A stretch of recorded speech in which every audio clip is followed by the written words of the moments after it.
Good evening, ladies and gentlemen, this is Whoopi speaking, and tonight we are going on with this Kasher battery system to find, or to try to find how it works. As Dragon today on Energetic Forum said, it must be phase shifting between the battery and the coil. By phase shifting, you see here, if we take this, perhaps this plain tray will be the battery, and in opposite the dotted line is the coil.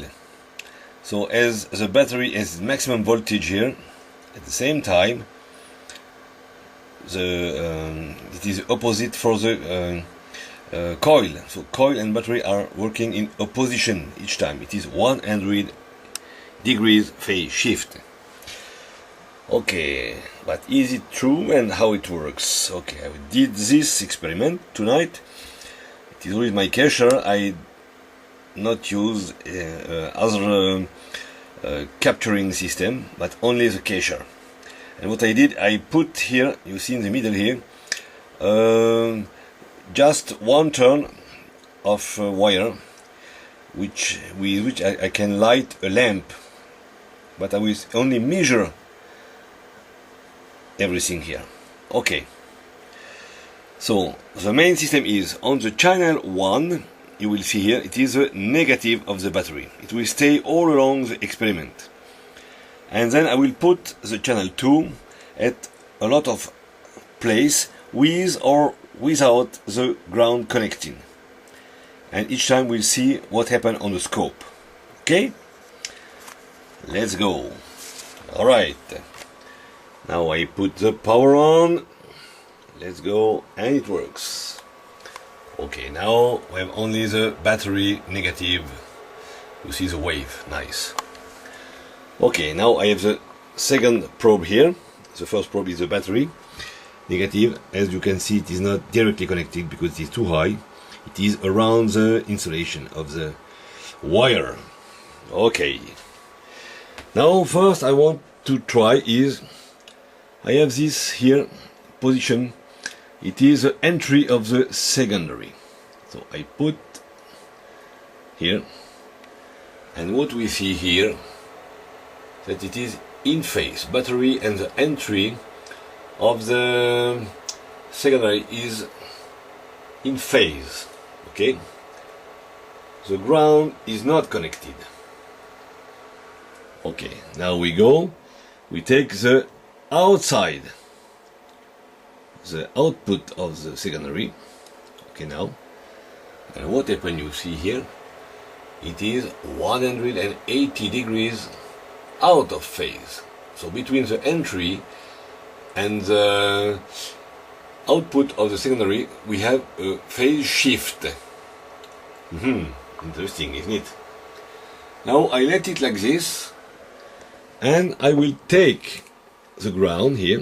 It is not the ground, it is the output here. As you can see, it is the same, and I will put it on the ground. I ground the output of the Kasher.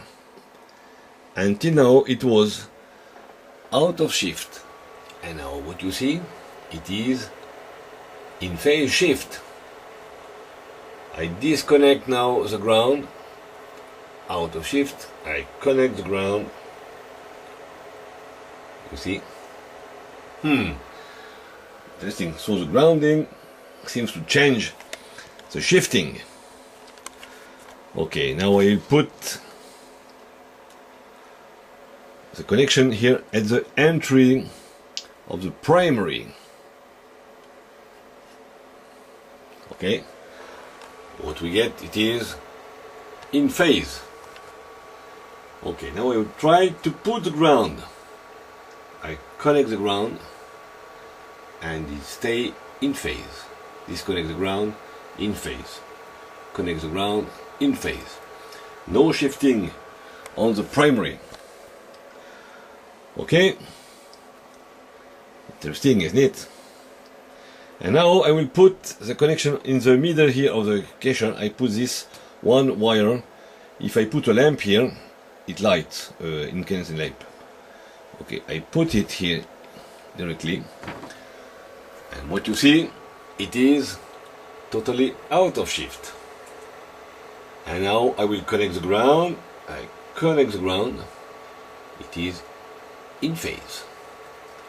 Out of phase without the ground. In phase. Yes, I think we have to work on it.